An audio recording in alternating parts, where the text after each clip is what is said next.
இன்றைக்கு மக்களை காப்போம் தமிழகத்தை மீட்போம் என்று எங்களது கோவை மாவட்டத்தில் இன்னைக்கு மேட்டுப்பாளையத்தில் ஆரம்பித்தார்கள். அதுக்கு நம்முடைய பொருளாளர் கூட வந்திருந்தாரு.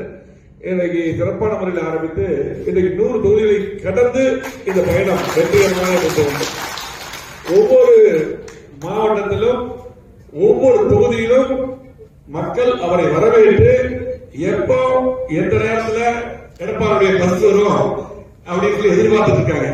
அப்படி சிறப்பான முறையில் இன்னைக்கு திமுக 4 வருஷமா செய்யாத திட்டங்கள் இந்த திண்டுக்கல் மாவட்டத்துக்கு அண்ணா அமைச்சராக இருக்கும்போது உங்களுக்கு தெரியும். நீங்க இவ்வளவு எம்எல்ஏ எத்தனை திட்டங்கள் வருது இன்னைக்கு 4 வருஷம் எந்த திட்டமே வரும், எந்த திட்டமே வரும். ஆகவே இன்னைக்கு மீண்டும் எடப்பாடி அவர்கள் முதலமைச்சராக வர வேண்டும். 4 வருடம் 2 மாதங்கள் இன்னைக்கு அற்புதமான ஆட்சி நடத்தி மக்களுக்கு தேவையான திட்டங்கள் மட்டுமல்ல, அதாவது செய்ய முடியாத திட்டங்கள் என்று இந்த திட்டங்களை கூட செய்து கொடுத்த முதலமைச்சராக எடப்பாடி அவர்கள் 7 இதெல்லாம் இன்னைக்கு நீட் ஏமாத்திட்டு திமுக. இன்னைக்கு பாத்தீங்கன்னா 600 மேற்பட்டவர்கள் எம்பிபிஎஸ் பிடிஎஸ் படிக்கிறாங்க. இன்னைக்கு எடப்பாடி இருக்காங்க.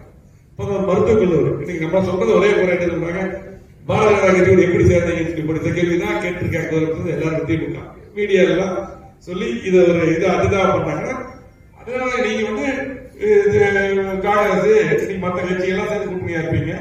நீங்க உங்களுக்கு திமுக திட்டம் என்ன, திமுக எம்பிஎஸ் போல தனியா அடிக்கணும். அதுக்கெல்லாம் எடப்பாடி அந்த மாதிரி நடக்காது.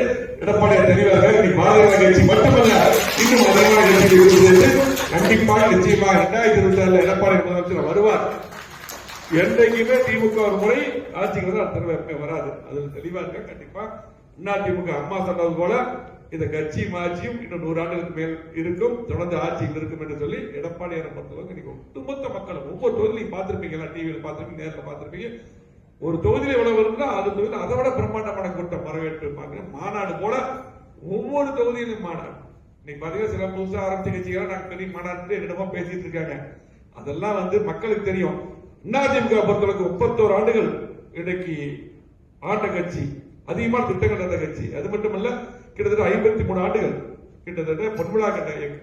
இன்னைக்கு பாத்தீங்கன்னா நம்ம அண்ணன் பொருளாளர் பாத்தீங்கன்னா ஆரம்ப தலைவர் காலத்திலிருந்து எம்பியா இருந்தவர். இன்னைக்கு பாத்தீங்கன்னா இதுவரையிலும் இன்னைக்கு எல்லாத்தையும் பார்த்தவர். தலைமை கழக நிர்வாகம் எத்தனையோ என்கொயரி நடத்தி எல்லாத்துக்குமே நானே எங்க அப்பாவோட அரசியல் பண்ணேன். எங்க அப்பா எல்லாம் அவங்களோட அரசியல் பண்ணாங்க. அப்படி இன்னைக்கு மூத்த முன்னோடிகள் எல்லாம் இன்னைக்கு எடப்பாடி அவர்கள் ஸ்ட்ராங்கா இருக்காங்க. கண்டிப்பாக நிச்சயமாக அந்த மாற்று கருத்து கிடையாது. அப்படி பேசும்போது பாத்தீங்கன்னா சில பேர் என்ன வேணாலும் உடனே கட்சி ஆரம்பிச்சு உடனே உடனடியாக முதலமைச்சராக நினைக்கிறாங்க.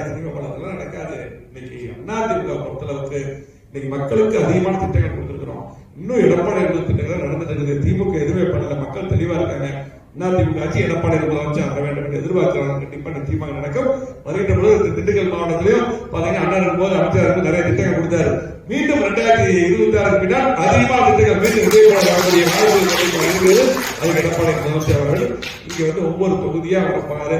இதுதான் தேர்தல் பிரச்சார கூட்டமா இருக்கு. அடுத்தது பாத்தீங்கன்னா ஒட்டுமொத்தமா ஒரே மேடையில எல்லா வேட்பாளரை வச்சு 7 வேட்பாளர்களை வச்சு அறிவிப்பதற்கூடிய வாய்ப்பு. இந்த பிரச்சாரமே ஜனவரி போயிடும்.